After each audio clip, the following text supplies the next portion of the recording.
Arrange ম্যারেজের বিয়ে। মা কি হয়েছে বৌমা? বলছি আজকে দুপুরবেলাতে কি রান্না করবো একটু বলে দিন না।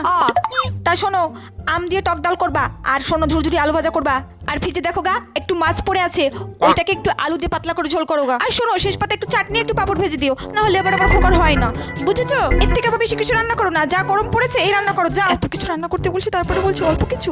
কিছু কইলে নাকি বৌমা? না মা, আমি কিছু বলিনি, আমি সব রান্না করে দেবো। যাও, বেলা গড়ায় গেছে, আমি আবার ভাত খামু।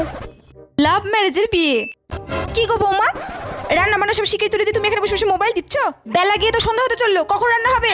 মা আমি বাইরে থেকে খাবার অর্ডার করে দিয়েছি, রান্না বান্না কিছু করতে হবে না। আমিও তো বাইরে রান্না খেতে পারি না, ঘরে রান্না করো। হ্যাঁ ঠিক আছে মা, আপনাকে খেতে হবে না, আপনাকে আমি জোরও করবো না। আমার জন্য, বাবার জন্য, ওর জন্য, তিনজনের জন্য বিরিয়ানি অর্ডার করে দিয়েছি, আমরা ওটা খেয়ে নেবো, আর আপনি একটু আলু সিদ্ধ ভাত করে খেয়ে নিন। না না বৌমাকে আর কিছু খাওয়া যাবে না, তাহলে আমার বিরিয়ানিটাই হাতছাড়া হয়ে যাবে। বৌমা আমি তো এমনি কইতেছিলাম, বিরিয়ানি তোমার প্রিয় খাবার, আমার জন্য এক প্লেট আনো। হ্যাঁ যে রান্না করতে বলেছি অমনি বিরিয়ানি ওনার প্রিয় খাবার হয়ে গেছে, আজকে মজা করে বিরিয়ানি খাবো।